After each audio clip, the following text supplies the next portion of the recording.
प्रितीच्या भाव भयणीनो तुमकां सगल्यांक देव बरो दीस दिवं म्हणटा. आयज सोमार आनी आयचें शिवर्तमान जावन आसा माकूचो 9 वोड 14 ते 29 पर्यंत.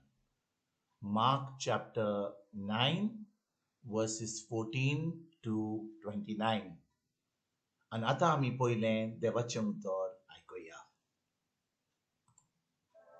शिसा चडशें पावले तेन्ना तांचे भोंवतणी लोकांची व्हड उरपोंच एकटवलेली ती आनी दोन शास्त्री तांचे कडेन वाड विवाड कोत्ताले ते तांणी देखले आनी जेजूक पळयना फुडें सगलो लोक अजाप जावन तोटाकलो आनी ताका नमान करूंक धांवून आयलो आनी ताणें तांचे लागीं विचारलें, तांचे कडेन तुमचो कसलो वाड विवाद जातालो?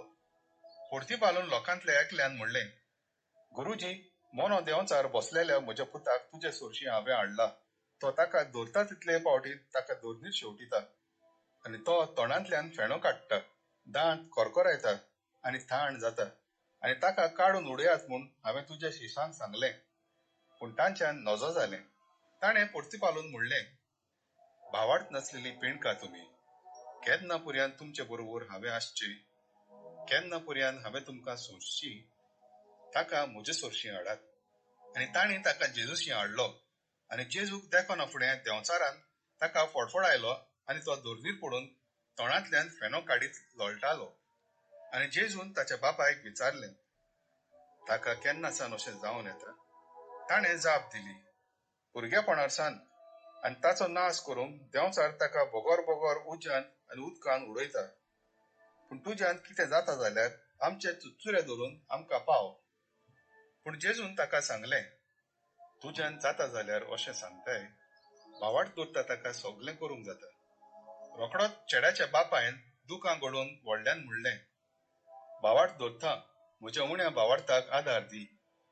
आपणाशी लोटोन येतेल्या लोकांक पळयोवन जेजून मेळ्या आत्म्याक अशें म्हणून भेकडायलो, मोन्या बेऱ्या आत्म्या, हांव तुका हुकूम घालतां, ताचे वेलो भायर सोर आनी ह्या फुडें ताचेर ये नाका.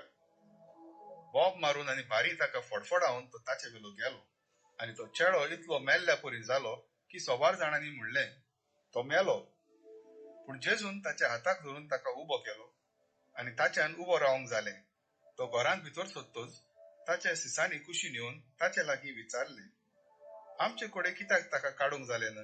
ताणें तांकां सांगलें, असली जात मागण्याचे उदेशी भायर सरूंक जाता.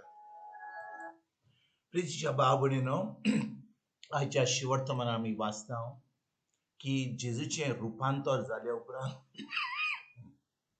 जेजू वयर दोंगरांतल्यान सकयल येता आपल्या शिसां बरोबर, पेद्रू, जाकोब आनी जुआंव बरोबर. आनी कितें घडटा? दोंगराच्या सकला बाकीचे जे शीस आसले ते तांकां कितें दिसता? तांकां एक बापूय येता आपल्या पुताक घेवन, ताचेर दोंचार आसा. आनी हे जे शीस सकला आसले, जुआंव, पेद्रू आनी जाकोब जेजू बरोबर वयर दोंगरार गेले, जेजूचें रुपांतर जालें ते. पूण जे दुसरे शीस आसले ते आतां ह्या भुरग्यावेंतलो देंवचार काडपाक शकना, ताका जायना करपाक.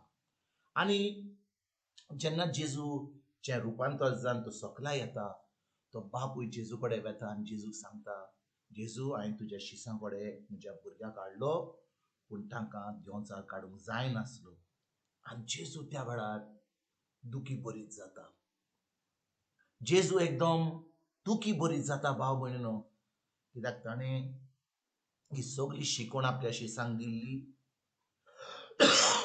हेच्या पयलीं ताणें देंवचार काडलेले. पूण आयज जेन्ना ह्या बापायन त्या जेजू कडेन, जेजूच्या शिसां कडेन तो भुरगो हाडलेलो, तांकां तो देंवचार काडूंक जायनासलो. आनी जेजू एकदम दुखी बरीत जाता आनी तो म्हणटा, त्या भुरग्याक म्हजे कडेन हाड. आनी ताणें तो देंवचार काडटा त्या भुरग्या वतलो आनी ताका तो सुटका दिता. आनी त्या वेळार जेजूचे शीस जे सगळे आसले ते जेन्ना घरा वेतात ते विचारतात, गुरुजी, आमच्यान कित्याक करूंक जायनासलें? कित्याक आमच्यान वो देंवचार काडूंक जायनासलो? हे भाव भयणो, ह्या शिसांनी देंवचार काडलेले हाचे पयलीं, पूण ह्या वेळार तांणी तो देंवचार काडूंक पावंक नासले. आनी भाव भयणीनो, जेन्ना अशें घडटा तर जेजू कितें म्हणटा ताका? जेजू ताका म्हणटा, पळयात म्हणटा, तुमचे कडेन भावार्थ आहा, पूण तुमचो भावार्थ कमी जाला. कित्याक तुमी जें पळयतात तुमच्या दोळ्यांनी, तुमकां जें दिसता ताजेर तुमची चोत्राय चड गेल्या आनी देखून तुमच्यान देंवचार काडूंक जायना. आयज भाव भयणीनो, जेन्ना ह्या शिवर्तमानाचे नियाळ करता हांव, आमचे कडेन सगळ्या कडेन भावार्थ आहा. आमी जाणो की जेजूच्या गायांनी आमची पेकोणी जाल्या म्हणून. आमी जाणो की देवान आमच्या जिवितांत कितलें बरें केलां, तेजें उतर खरेंच आमच्या जिवितांत आमी पळयलां. पूण कितले फावटी आमची चोत्राय आमच्या दोळ्यांनी दिसता ती, आमी जे कानांनी आयकलां ती, ताजेर आमची चोत्राय वेता आनी आतां आमचो भावार्थ आतां काम करिना, आमचो भावार्थ उणो जाता. तर भाव भयणीनो, आयज जेजू आमकां कितें शिकोवंक सोदता? तो शिकोवंक सोदता की आमचो भावार्थ आमकां इतलो एका सांसवाच्या बिया भाशेन आसत जाल्यार तो आमकां पुरो.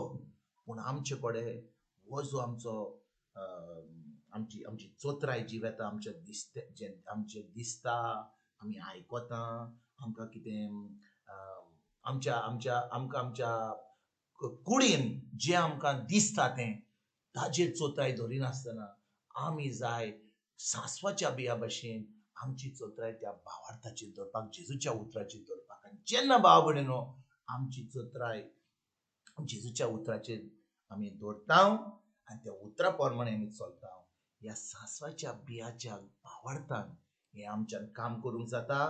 कित्याक जे भावार्थ जेजू आयज आमकां शिकोवंक सोदता, तो म्हणटा आमचो भावार्थ कमी आसलो जाल्यार आमकां जें दिसता तें, आमी जें आयकता तें ह्या संवसारांत, आमच्या आमच्या कुडीन जें आमकां दिसता तें, ताजेर चोत्राय धरिनासतना आमी ह्या सांसवाच्या बियाचेर आमची चोत्राय धरून जें देवान घडलां तें आमी करूंक पावतले आनी आमी आमच्या जिवितांत घडोवंक पावतले. आयज भाव भयणीनो, ह्या शिवर्तमानाचेर आमी नियाळ करुया आनी आमचो कमी भावार्था वरवीं, म्हणजे आमकां चड भावार्थ नाका, आमकां जाय एका सांसवाच्या बियाचो भावार्थ. पूण आमकां जें आमचें दिसता, जें आमी आयकता, ह्या संवसारांत जें घडटा, आमच्या कुडीन कितें आमकां दिसता तें, ताजेर चोत्राय धरिनासतना आमी फकत जेजूच्या उतराचेर धरया आनी आमचें जिवीत एक जैतिवंत जिवीत जें जेजून आमकां घडलां तें आमी करूंक आनी जिवोंक आमी फुडें सरया. तुमकां तुमच्या फॅमिलीक बरो दीस हांव येता आनी परतून तुमचे कडेन उलोवपाक फाल्यां हाजीर जातलो. तुमकां सगल्यांक आमच्या सर्वंडरा जेजूची कृपा, आमच्या सुर्गीच्या बापाचो मोग आनी पवित्र आत्म्याचो इकोड तुमकां आनी तुमच्या फॅमिलीक हांव